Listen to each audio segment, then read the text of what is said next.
पिछले 12 दिनों से इजराइल और ईरान के बीच में जंग जारी थी और अब सीज फायर हो गया। इत्तेफाक से आज ही के दिन युद्ध विराम। 12 दिनों से लगातार आप खबरें सुन रहे हैं, एक दूसरे देशों पर मिसाइल से हमला हो रहा है, मिसाइलें दागे जा रही हैं, फाइटर जेट से बॉम्ब गिराए जा रहे हैं, बेकसूर लोग दोनों तरफ से काफ़ी मारे गए। बार बार मैं ये कहता हूँ कि जंग से कभी किसी का भला नहीं होता, लेकिन कुछ लोग जंग को जायज़ ठहराते हैं, बेहतर मानते हैं, और ख़ास तौर पर D4 डॉलर और D4 दादागिरी यानी अमेरिका। दुनिया का कोई भी देश अपनी दादागिरी दिखाने का मौका नहीं चूकता है। जंग इजराइल और ईरान के बीच, लेकिन संडे को अमेरिका भी इसमें कूद पड़ा था और जब उसने अपने B2 बॉम्बर से ईरान के 3 न्यूक्लियर ठिकानों पर हमले किए, जिसमें से एक फोडो, एक नतांज और एक इस्फहान, ये 3 न्यूक्लियर साइट थे। जब अमेरिका ने इन तीनों न्यूक्लियर प्लांट पर हमला किया तो लगा कि अब तो मामला बढ़ेगा, और इत्तेफाक से जिसकी उम्मीद नहीं थी वो कल रात हुआ। ईरान ने अमेरिका के खाड़ी के देशों में, कतर में जो एयरबेस था अमेरिका का, वहाँ 6 मिसाइलें दाग दी। जैसे ही ईरान ने ये किया तो अब ये लगा कि अमेरिका पलटवार करेगा और अब तो सीधे सीधे अमेरिका जंग शुरू कर देगा, और अमेरिका के जंग में कूदने का मतलब है फिर नाटो देश वो भी इसमें शामिल होंगे, और इसके बाद सिर्फ तबाही और इसके अलावा कुछ नहीं। लेकिन हैरत अंगेज़ तौर पर अमेरिका ने कल रात को ही एक स्टेटमेंट जारी किया कि वो ईरान के उसके एयरबेस पर इस हमले का पलटवार नहीं करेगा, कोई जवाब नहीं देगा।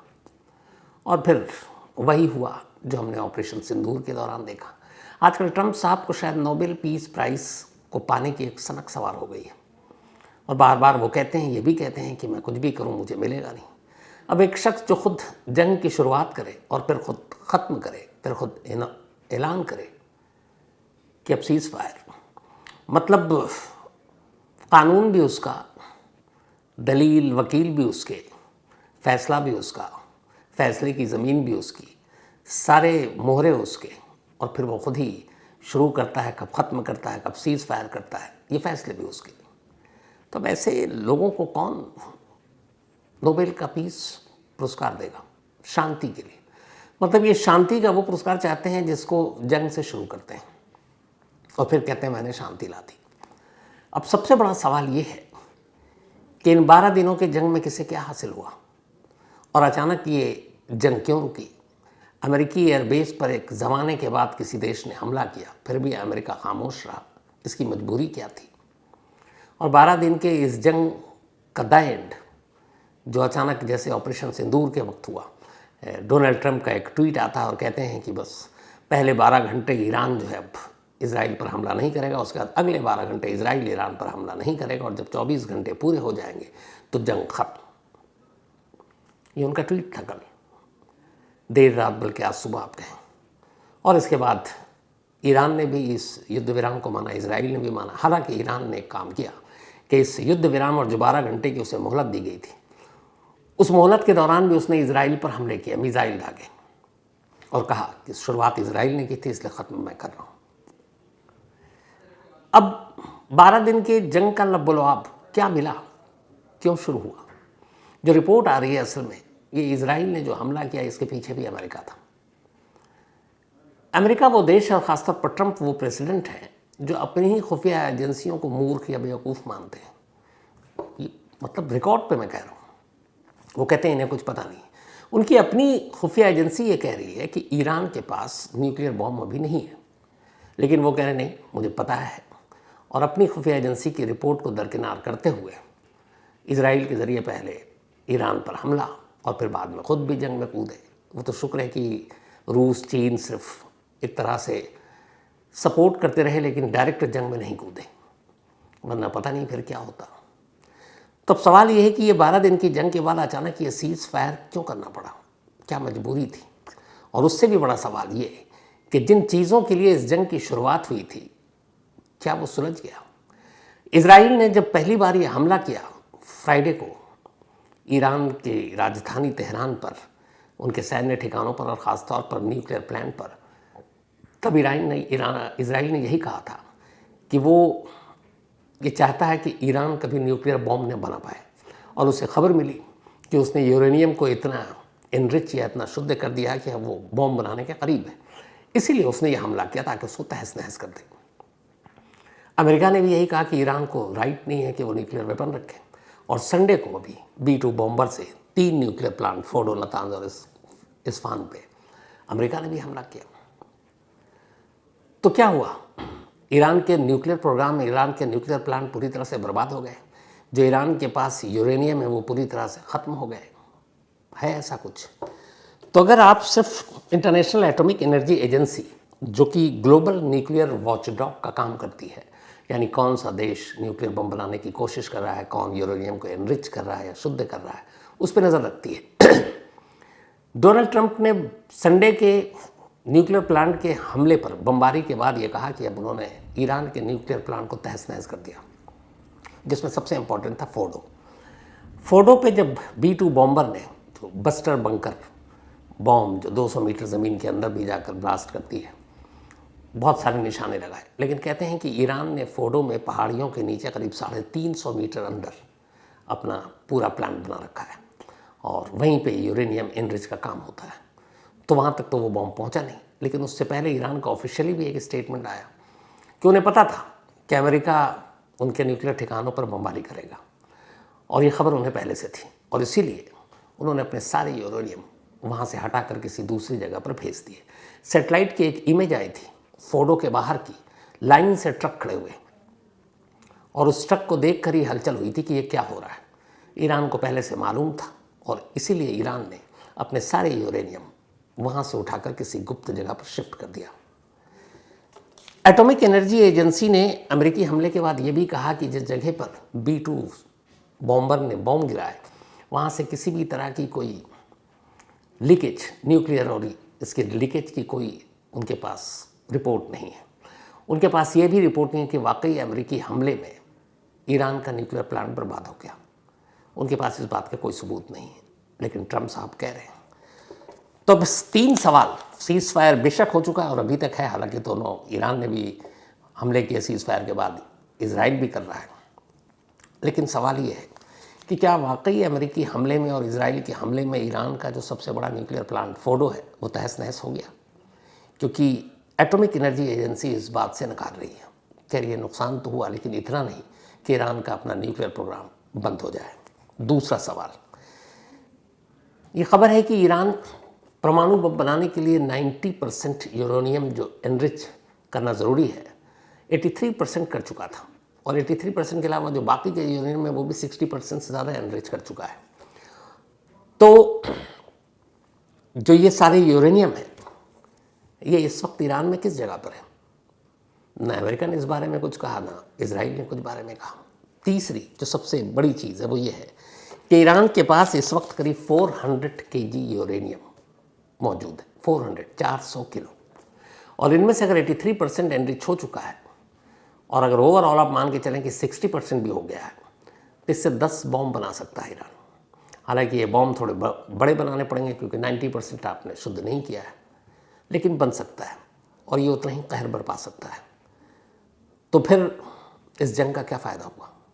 और सबसे बड़ा सवाल ये कि सीज़ फायर के बाद भी ईरान ने ये समझौता नहीं किया कि वो अपने न्यूक्लियर प्रोग्राम को बंद करेगा, बल्कि उल्टा उसने ये कहा है कि अब तक वो तमाम ऐसी जो एजेंसियां हैं, एटॉमिक एनर्जी एजेंसी, अब तक वो कहता था आइए आप देखिए, आप सर्वे कीजिए, हम शांति के लिए काम कर रहे हैं, उन्हें वो रिपोर्ट देता था एक समझौते के तहत। बट अब इस सीज़ फायर के दौरान ईरान ने ये ऐलान किया है कि अब वो किसी भी इंटरनेशनल एटॉमिक एनर्जी से जुड़ी हुई एजेंसियों को अपने न्यूक्लियर प्रोग्राम के बारे में कोई जानकारी नहीं देगा, कोई रिपोर्ट नहीं देगा। और उनके सुप्रीम लीडर आयतुल्लाह खामेनी ने कहा है कि ईरान अपने न्यूक्लियर प्रोग्राम को कभी बंद नहीं करेगा, और दुनिया की कोई भी ताकत इसे बंद नहीं कर सकती। तो फिर इस जंग का हासिल क्या हुआ? इस जंग से किसे नुकसान हुआ? इजराइल की मिडिल ईस्ट में अब तक एक धाक थी, और चाहे वो हुती हो, हिजबुल्लाह हो, हमास हो, गाज़ा हो, फ़लस्तीन के लोगों पर, और आसपास में भी इससे पहले जो 7 दिन का वॉर हुआ था अरब वर्सेस इसराइल, उसमें भी इजराइल की तूती बोली थी। लेकिन एक ज़माने के बाद पहली बार है जब इस 12 दिन के जंग में इजराइल की बहुत सारी पोल खुली, ख़ास तौर पर उनके एयर डिफेंस सिस्टम ने, क्योंकि जिस तरीके से ईरान के मिसाइल लगातार हाइफा पर, तेल अवीव पर और उनके दूसरे ठिकानों पर गिरे, जिसकी तस्वीरें सोशल मीडिया में तैर रही हैं, उससे ये पता चला कि ईरान का एयर डिफेंस सिस्टम को भेदना भी कोई मुश्किल नहीं है। अमेरिका की एक एजेंसी की अभी रिपोर्ट आई, उसमें यह है कि जो आयरन डोम जिसके बारे में कहा जाता था अभेद है, 65% डैमेज हो चुका, कि अब इतना नहीं है। उसकी वजह यह है कि अगर एक साथ बेशुमार मिसाइल से इजराइल के आसमान पर हमला किया जाए तो आयरन डोम भी नाकाम है। तो इस जंग में इजराइल की बर्बादी दुनिया के सामने है।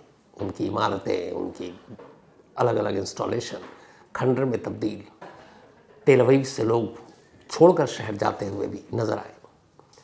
तो इजराइल को उल्टा ये हुआ कि अब तक इजराइल जो मिडिल ईस्ट में एक पावर के तौर पर था, इस जंग ने उसे कमज़ोर किया।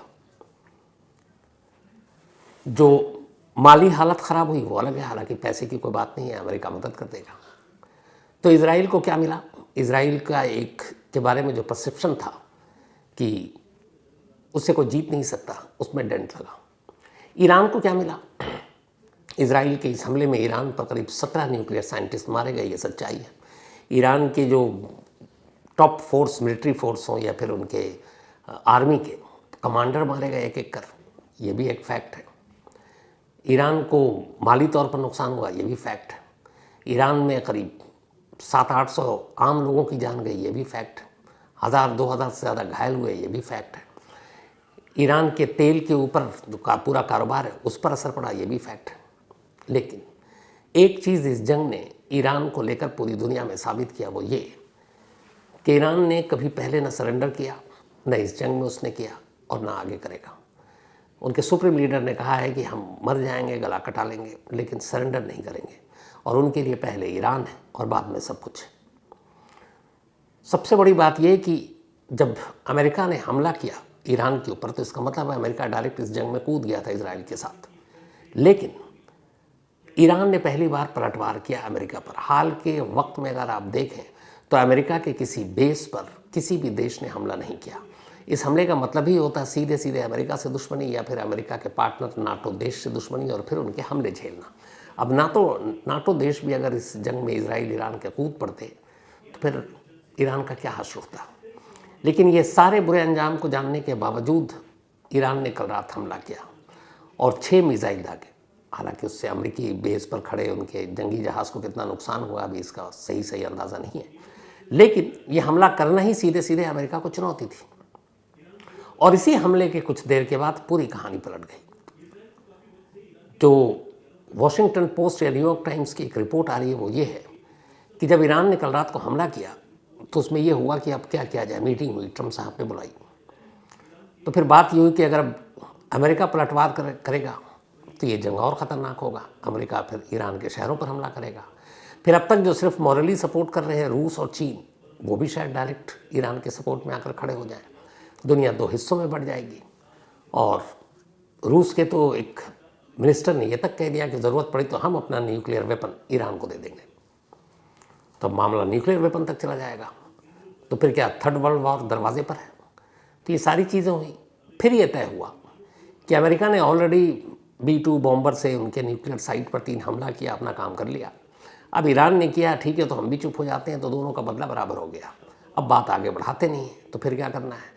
तो फिर ये है कि अब सीज़ फायर करते हैं ताकि ये कह सके अमेरिका हमारी भी इज्जत रहेगी, उधर इजराइल कहे कि हमने भी कर दिया, ईरान की भी ये है कि हमारी भी रह गई कि हमने अमेरिका पर पलटवार किया।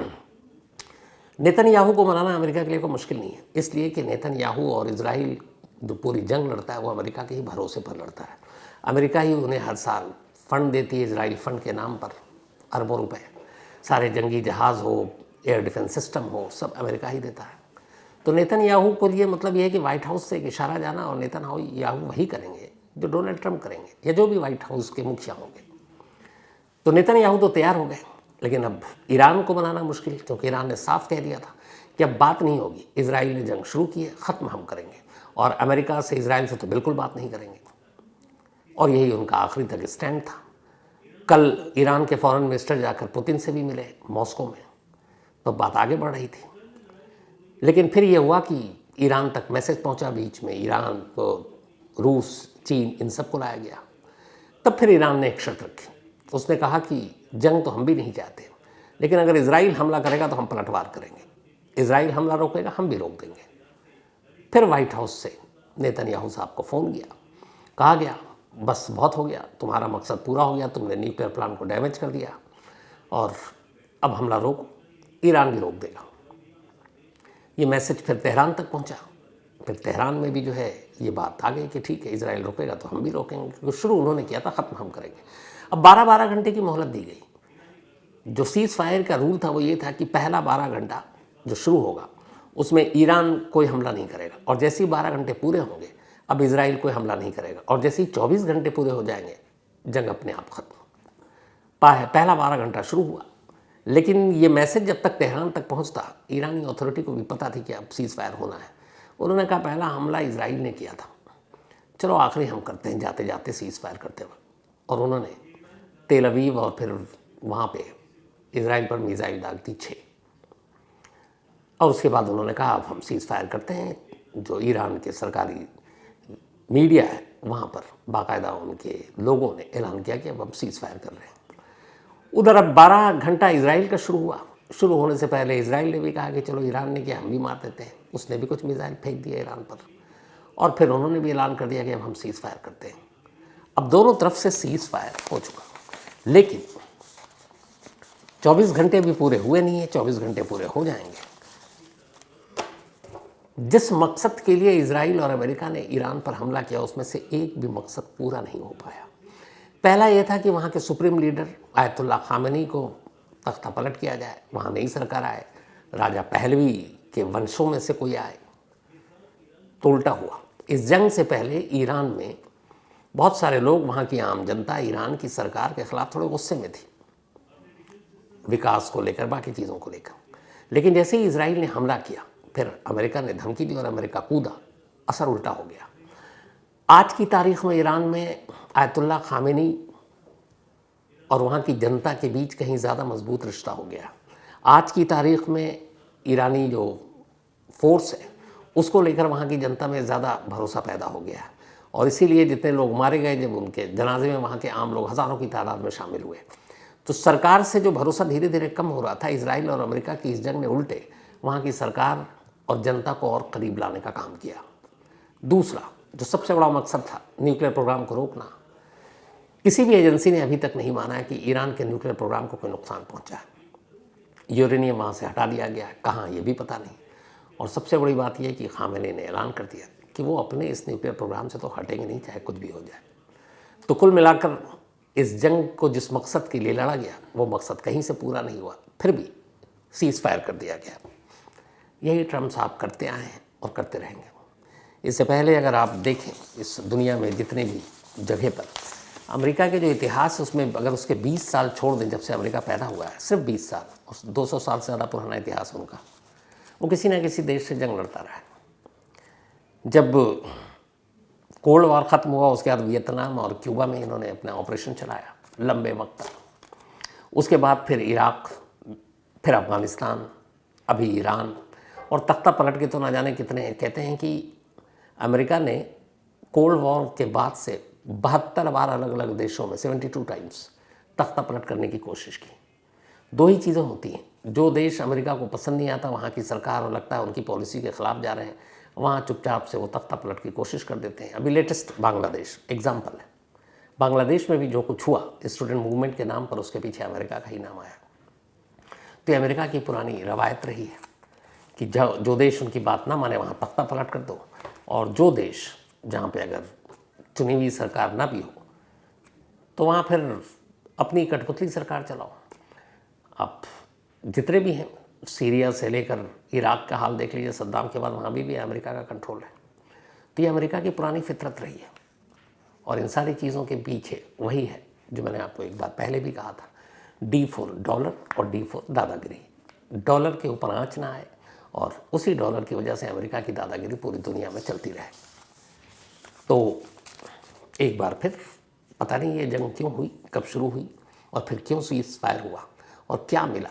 किसी भी दुनिया के एक्सपर्ट से पूछिए जिस मकसद के लिए इस जंग को शुरू किया गया। इजराइल ने हमला किया पहले ईरान पर, फिर अमेरिका कूदा, उनमें से एक भी मकसद नहीं। न वहाँ की सरकार तख्ता पलट हुआ, ख़ामिनी अब भी वही है बल्कि ज़्यादा मजबूत हो गए। न्यूक्लियर प्रोग्राम का सत्यानाश और तहस नहस जो करने की बात है, खुद एटॉमिक एनर्जी जो है एजेंसी वो मना कर रही है, तो फ़ायदा क्या था? उल्टे बेकसूर लोग इन 12 दिनों में मारे गए। बट ये आखिरी नहीं है, अभी आप देखिएगा फिर किसी दो देशों के बीच में ऐसी कुछ चीज़ें होंगी। और ये जो ट्रम्प सेकंड टर्म में आए हैं, ये कुछ ना कुछ करते रहेंगे। शायद इनको भी चैन और सुकून से वाइट हाउस में बैठना उतना पसंद नहीं है, कुछ ना कुछ एक्शन होते रहना चाहिए, मुझे ऐसा लगता है। तो ये थी आज की कहानी। मैंने कहा आज 2000 एपिसोड है और इत्तेफाक से आज ही के दिन ये सीज़ फायर है, तो शायद इससे बेहतर कुछ नहीं हो। अच्छी चीज़ों को हमेशा प्रमोट करना चाहिए। और हाँ, आखिर में आप तमाम लोग, पूरी क्राइम तक फैमिली मेम्बर, दिल से शुक्रिया, पूरी क्राइम तक टीम की तरफ से शुक्रिया, इसलिए कि वाकई 2000 कहानियाँ, मतलब मेरे लिए तो खैर सुनाना मेरा काम था। आप लोगों ने जिस शिद्दत से, जिस प्यार से, जिस अपनेपन से सुना, उसके लिए दिल से शुक्रिया। हालांकि इन 2000 कहानियों के दौरान बहुत सारी आप लोगों की शिकायतें भी आई। बहुत बार शुरुआत से मैं डरता था, मैंने शायद ये पहले भी कहा कि मैं बहुत कम कमेंट्स पढ़ता हूँ, इसलिए ये कई बार कई लोगों के कमेंट्स दूसरी जगह जब बात करते हैं सुनता हूँ मैं, तो मुझे सबसे ज़्यादा डर इस बात का लगता था कि लोग फैमिली पे चले जाते हैं, माँ बाप भाई बहन बच्चों को पता नहीं क्या क्या बोलते हैं, और मैं इन बातों से बड़ा डरता हूँ। और वैसे भी मैंने ये बात पहले भी बताई कि मेरे माँ बाप तो इस दुनिया में है नहीं, तो अगर जो लोग इस दुनिया में नहीं उनके बारे में कोई अपशब्द बोले तो और ज़्यादा तकलीफ पहुँचती है। बट मैं उस जगह पे हूँ, मैं उस सब्जेक्ट के बारे में कहानी सुनाता हूँ जिसमें कई बार हो सकता है आप लोग मुझसे सहमत ना हो, बट मेरी कोशिश यही होती है कि जो फैक्ट है, जो पुलिस फाइल में है, जो रिकॉर्ड पर है, जो कोर्ट ने कहा है, वो आप तक पेश करूं। बट कई बार उसमें आप लोगों की राय अलग होती है, आधे आधे आप बढ़ जाते हैं। For example Sushant Singh Rajput case, अब भी उसमें खेमा बटा हुआ है। कई बार जब दंगे की खबरें आती हैं, मैंने एक उसूल बना रखा है शुरू से कि मैं दंगे की कहानी नहीं सुनाऊँगा। उसकी वजह ये है कि मैंने अपने क्राइम रिपोर्टिंग के करियर में बहुत सारे दंगे कवर किए। यकीन मानिए आप, घर में बैठकर अखबार में दंगे की खबर पढ़ना, टीवी पर बैठकर दंगे की रिपोर्टिंग देखना, ज़मीन आसमान का फ़र्क होता है वो जो रिपोर्टर ग्राउंड में होता है। और ऐसा कई बार मैंने झेला है कि जब फील्ड में होते हैं तो आप क्या होते हैं। उस वक्त वाकई हिंदू मुस्लिम कुछ नहीं होता है। उस वक्त जो एक दूसरे को मार रहे होते हैं वो सिर्फ जानवर होते हैं, भेष इंसानों का होता है।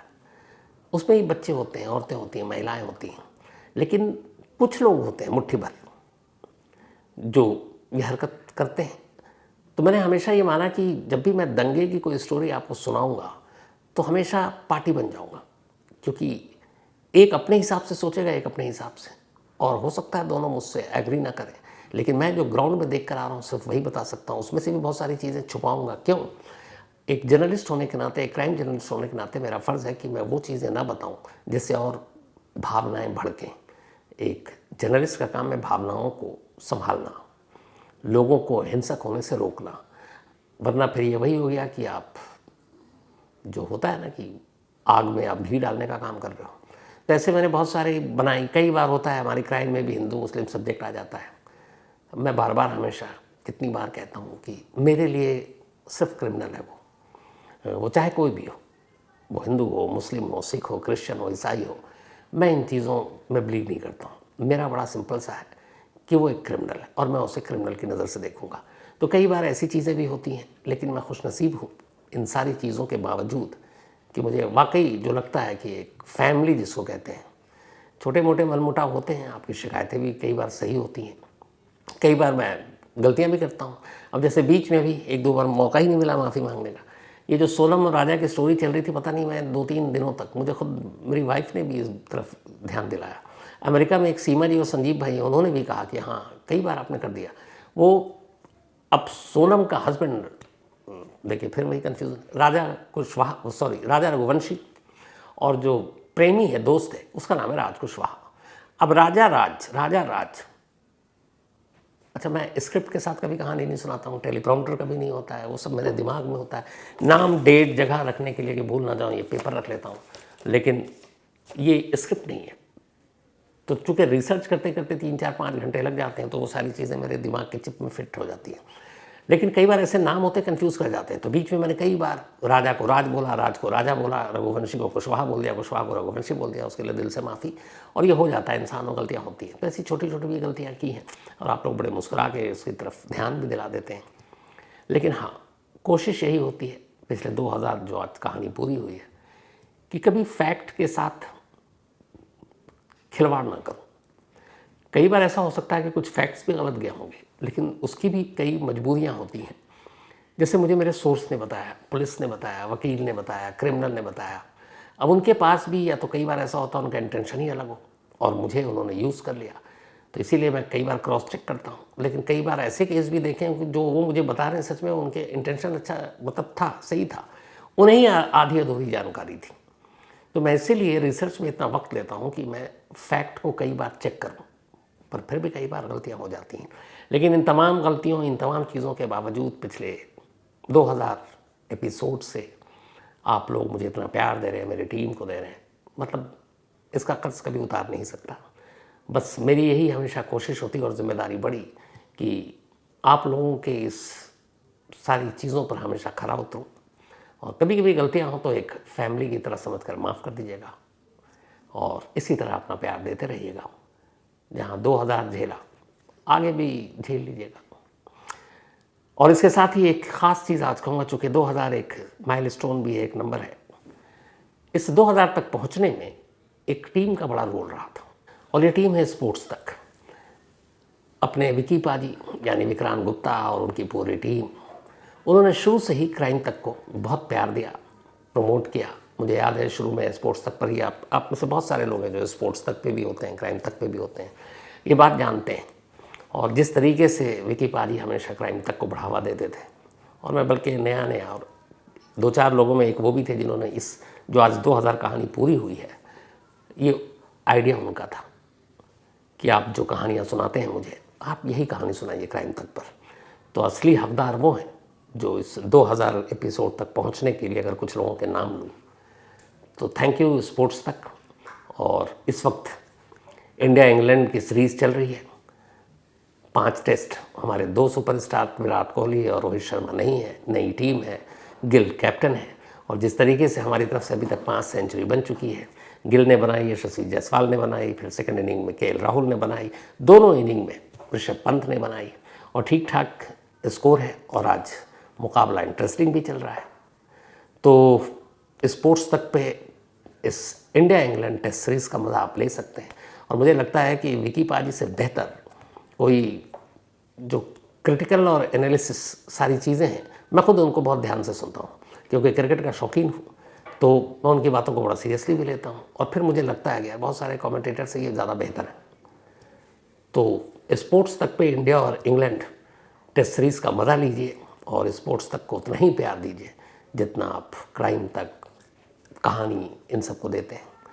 और एक आखिरी चीज़, बस हमेशा आप लोगों का यही प्यार बना रहे, हमेशा आप लोगों की दुआएं मुझे मिलती रहे, प्यार मिलता रहे, ऊपर वाला आप सबको हमेशा अच्छा रखे। तो इन्हीं दुआओं के साथ अब मिलेंगे कल किसी नई कहानी के साथ।